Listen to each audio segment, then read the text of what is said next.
parte de terça-feira, pessoal, vai falar assim pra gente, ó. A mulher cananeia chamou Jesus de filho de Davi. Isso quer dizer, né, que ela sabia que havia uma profecia e que essa profecia, o Messias viria da raiz de Davi. E provavelmente ou ela sabia ou ela escutou as pessoas chamando ele de filho de Davi.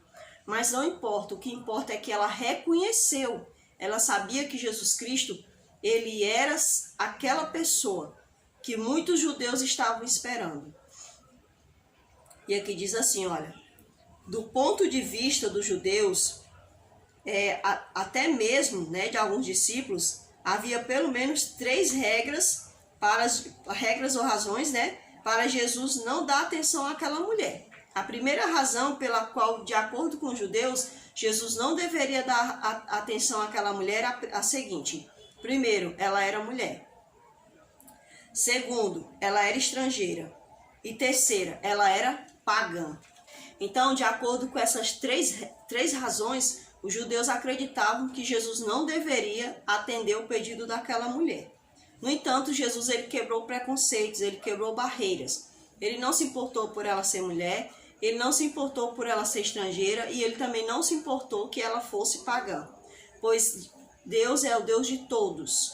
Deus quer nos acolher, ele quer nos atender, ele quer se sentir íntimo de nós, né? E nós devemos sim buscar Deus. E devemos também guiar outras pessoas a Jesus Cristo. O exemplo cachorrinho foi uma ilustração apropriada, mas ela usou isso a seu favor. Ela não foi ficar perdendo tempo. Ai, porque ele me chamou assim? Porque ele disse isso? Porque ele falou isso? Não, ela não perdeu tempo. Ela tinha uma razão para estar ali. Ela sabia que Jesus Cristo era o único que podia ajudar ela. E ela foi atrás do seu objetivo e ela conseguiu. Na época de Jesus, né, pregava-se o preconceito, claro, né? Mas a religião fenícia, né, que era a religião daquela mulher, ela era baseada nos fenômenos e também acreditavam no poder da natureza. Isso, hoje em dia as pessoas também acreditam dessa mesma forma. Por exemplo, as pessoas que acreditam em horóscopo, as pessoas que acreditam que se chover hoje vai acontecer isso, se não chover vai acontecer aquilo. Então hoje não é diferente, né, daquelas épocas. Então a religião daquela mulher se baseava nisso, se baseava em verificar a natureza, essas coisas assim. Adorava a muitos deuses diferentes e tinha vários rituais e costumes pagãos, né? Era a religião dela. Diferenças religiosas alimentavam a raiva dos judeus e intensificava ainda mais o ódio e o preconceito entre os dois grupos. Então, os judeus eles tinham raiva dos fenícios, por quê? Porque eles eram altamente pagãos, né? Eles idolatravam essas coisas. Então, os judeus não gostavam disso, né?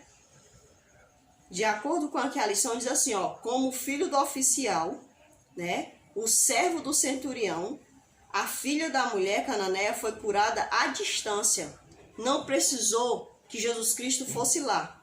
Não precisou da presença imediata de Cristo, como no caso a filha do homem da sinagoga, né, do chefe da sinagoga, que Jesus teve que ir lá, né, de Lázaro, que Jesus teve que ir lá. A cura da sogra de Pedro, Jesus teve que ir lá pessoalmente, mas essas 3 pessoas aqui, eles acreditavam tanto, é incrível, né? Enquanto Jesus não achou essa fé dentro dos judeus, eles acreditavam que Jesus tinha que estar lá, para poder acontecer a cura. Claro que Pedro foi diferente, Jesus chegou na casa de Pedro e encontrou ela doente, a sogra de Pedro, né?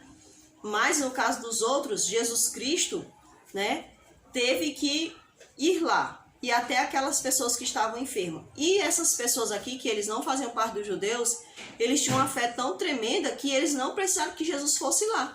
Ele disse, só com uma palavra, o centurião falou, Senhor, não preciso que o Senhor vá, eu sou indigno. Só com uma palavra o Senhor pode realizar a cura. E foi assim que Jesus fez, e Jesus achou linda aquela fé. Então eu não preciso ver Jesus, eu não preciso tocar, porque eu tenho certeza que Ele está me vendo e que Ele está me tocando. Você não precisa ver Jesus, nem tocar em Jesus para acreditar que Ele existe, que Ele está te ajudando ou que Ele vai te ajudar.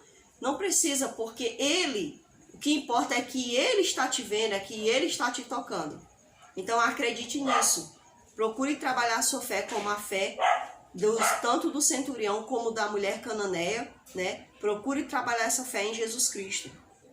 Então, pessoal, quero deixar um verso áureo aqui que está escrito na parte de terça-feira, que fala assim, ó: o Senhor está perto de todos os que o invocam, com sinceridade. Ele realiza os desejos daqueles que o temem, ouve os gritos por socorro e os salva. Está escrito em Salmos 145, 18 e 19. Então, creia nisso, creia, Jesus está perto de você e Ele quer salvar você. Clame, se você estiver precisando, clame. Se você estiver precisando de ser transformado, peça, clame.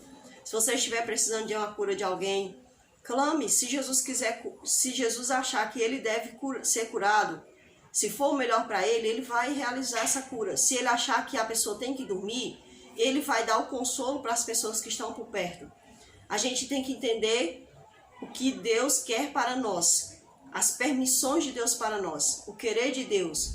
E às vezes o querer de Deus para nós, às vezes a gente não compreende agora, mas mais na frente a gente vai compreender. Que Deus possa abençoar a mim e a você e vamos aguardar os outros dias que se seguem.